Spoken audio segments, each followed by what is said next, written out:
Trăim într-o epocă în care oricine poate publica orice. Miliarde de mesaje, articole, videoclipuri, titluri senzaționale, lansate în fiecare secundă, în fiecare colț al lumii. Suntem înnecați în informație și tocmai de aceea niciodată în istorie nu a fost mai ușor să minți la scară globală. Nu este o întâmplare, este un sistem. Înainte să-ți dau instrumentele de apărare, trebuie să înțelegi cu cine te bați, pentru că nu poți câștiga o luptă pe care nu o vezi. Marile canale media, televiziunile, ziarele cu tiraje uriașe, platformele digitale dominante nu sunt instituții independente.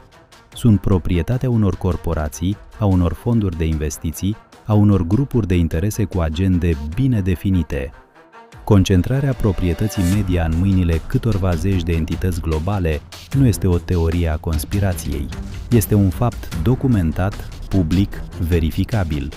Iar aceste entități nu cenzurează întotdeauna prin tăcere. Uneori cenzurează prin zgomot. Inundă spațiul public cu atâtea informații contradictorii, cu atâtea scandaluri minore, cu atâtea dezbateri false, încât mintea ta obosește. Și o minte obosită nu mai analizează, acceptă. Acesta este mecanismul central al dezinformării moderne. Nu să-ți ascundă adevărul, ci să-ți fure capacitatea de a-l mai căuta. Există și un al doilea nivel, mai subtil, algoritmii. Platformele pe care le folosești zilnic nu îți arată realitatea, îți arată o versiune personalizată a realității, construită pentru a te ține angajat, pentru a genera reacții emoționale, pentru a-ți confirma convingerile deja existente. Trăiești într-o bulă și bula ta este diferită de bula vecinului tău. Două persoane care citesc aceleași platforme pot ajunge să creadă că trăiesc în lumi complet diferite și ambele au dreptate, pentru că algoritmul le-a arătat lumi diferite. Această fragmentare a realității colective nu este un efect secundar al tehnologiei, este produsul ei principal. Și acum intervine al treilea mecanism, emoția. Dezinformarea nu se adresează minții tale, se adresează instinctelor tale. Frica, indignarea, mândria de grup, ura față de un dușman comun, acestea sunt vehiculele prin care minciunile călătoresc cel mai rapid. Când ești furios sau speriat, cortexul prefrontal, zona gândirii critice, este literalmente mai puțin activ. Biologic, ești mai vulnerabil. Sistemul știe asta și îl folosește. Dar, și acesta este lucrul pe care vor să nu-l știi, sistemul nu este invincibil. Are puncte slabe și tu ai arme. Prima armă este pauza. Înainte să distribui, înainte să reacționezi, înainte să crezi, oprește-te. 5 secunde, 10 secunde. Această micropauză dezactivează răspunsul emoțional automat și permite minții tale analitice să preia controlul. Sună simplu pentru că este simplu, dar este și extrem de eficient. Studiile în domeniul psihologiei cognitive arată că simpla intenție de a verifica o informație înainte de a o distribui reduce rata de partajare a conținutului fals cu aproape 40%. A doua armă este sursa primară. Orice informație serioasă are un punct de origine, nu un articol care citează un alt articol care citează un tweet. Cauți documentul original, studiul, declarația oficială, înregistrarea. Dezinformarea trăiește în lanțurile de citări, în fiecare verigă a distorsiunii adăugate.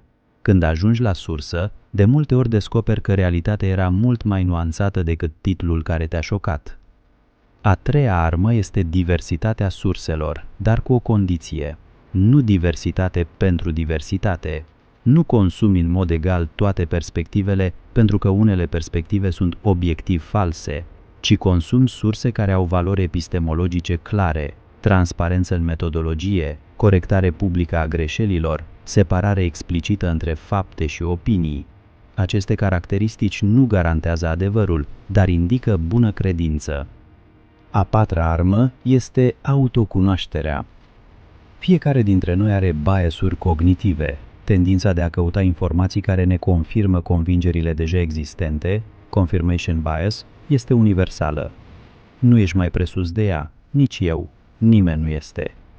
Dar conștientizarea existenței acestui mecanism îți permite să îl supraveghezi.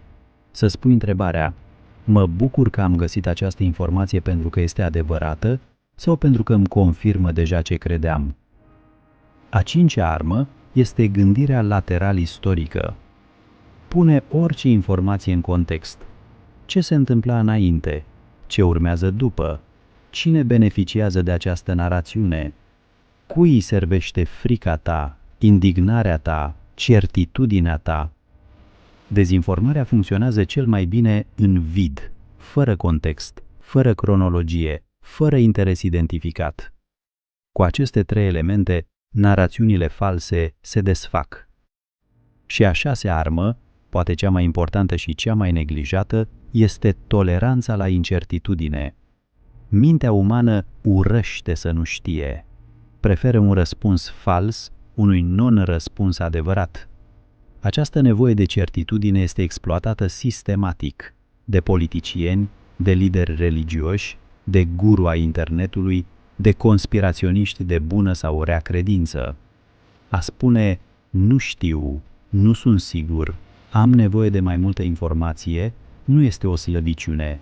Este cel mai onest răspuns pe care îl poate da o minte lucidă în fața unei lumi complexe. Adevărul nu strigă, nu are titluri cu majuscule, nu îți promite certitudini absolute și dușmani convenabili. Adevărul cere muncă, cere răbdare, cere curajul de a trăi cu nuanță. Și într-o lume în care sistemul a investit enorm în a te face leneș, a te antrena să gândești este cel mai radical act de rezistență. Acolo unde istoria oficială se oprește, adevărul începe. Dar adevărul nu se găsește acceptând orb orice alternativă. Se găsește gândind mai bine.